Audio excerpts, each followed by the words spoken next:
कक्षा 10वीं अध्याय 1 वास्तविक संख्या के उदाहरण 8 को मैं इस वीडियो में समझाने वाला हूं, जिसमें पूछा गया है कि संख्या 6, 72 और 120 का अभाज्य गुणनखंड विधि द्वारा एचसीएफ और एलसीएम ज्ञात कीजिए। अभाज्य गुणनखंड विधि द्वारा हमें 6, 72 और 120 का एचसीएफ और एलसीएम ज्ञात करना है। तो सबसे पहले हम 6, 72 और 120 का क्या निकालेंगे, अभाज्य गुणनखंड निकालेंगे। तो अभाज्य गुणनखंड कैसे निकालते हैं, सबसे छोटी अभाज्य संख्याओं से इनमें हमने पहले भाग देना है। तो अभाज्य संख्या कौन कौन सी मैं लिख देता हूँ। देखो, अभाज्य संख्या है जिनसे हमें इनमें भाग देना है, इनके अभाज्य गुणनखंड तोड़ना है, तो इन्हीं संख्याओं से करना है, अदरवाइज़ किसी और संख्या से नहीं करना है। 2, 3, 5, 7, 11, 13, ठीक, ऐसे चलती जाती है 17 तक, है ना, और अनंत तक चलती जाती है। लेकिन इन्हीं संख्याओं से हमें हल करना है। शुरुआत 2 से करेंगे, 2 से नहीं जाता है संख्या में, 3 से करेंगे, 5 से करेंगे, 7 से करेंगे, 2।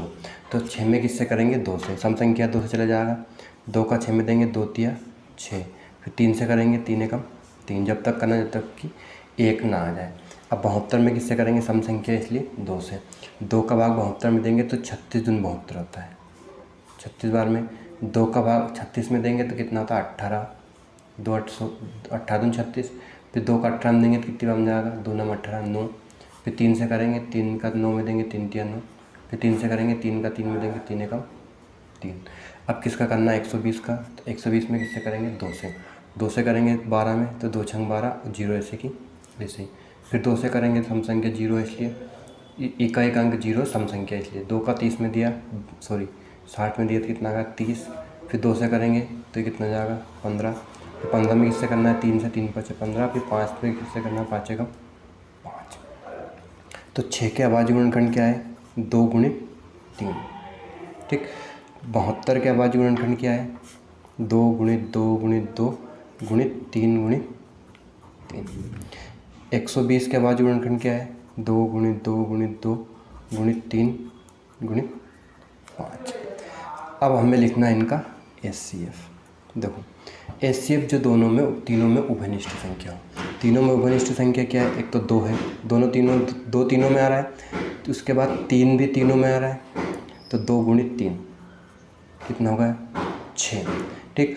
उसके बाद एलसीएम लिखना है। तो एलसीएम लिखेंगे तो देखो, इनकी घातों को रूप में लिखना है, जिसमें कोई घात नहीं है। 2 की घात कितनी है, 3 है, तो 2 की घात 3 गुणित 3 की कितनी घात है, 2 है। यहाँ पे क्या लिखेंगे, 2 की घात कितनी है, 3 गुणित 3 की घात 1 है, 5 की घात कितनी है, 1।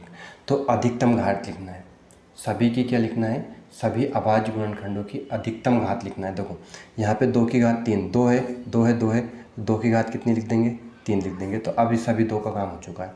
उसके बाद 3 है, 3 है, 3 है, तो 3 की अधिकतम घात कितनी है, 2 है, तो 3 की घात 2 लिख देंगे। उसके बाद क्या है, 5 है, तो उससे क्या लिख देंगे, 5 लिख देंगे। और को तो कुछ नहीं बच रहा है, ठीक, कोई संख्या छूट नहीं रही। अब 2 की घात 3 कितना होता है, 2 का 3 बार गुणा करेंगे तो कितना आता है, 8। 2 दूनी 4, तो 6 मत करना, 2 का 3 बार गुणा करना है, मतलब 2 गुणित 2 गुणित 2, 2 दूनी 4, 4 दूनी 8। 3 का गुणा 2 बार करेंगे, 3 का 3 में गुणा करेंगे 9, 3 दूनी 6 मत लिख देना, इंटू 5। अब गुणा करेंगे, देखो 8 का 5 में कर लो, 8 पंजे 40। फिर 40 का 9 में नहीं करना है, सिर्फ 4 में करना है, 9 चौक 36, 360। तो एलसीएम कितना आ गया, 360, और एचसीएफ कितना आ गया, 6। देखो, एचसीएफ का मतलब होता है इस 6 का भाग।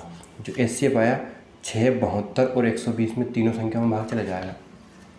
मतलब एचसीएफ क्या होता है, 6, 72 और 120 में भाग जाने वाली सबसे बड़ी अधिकतम संख्या है।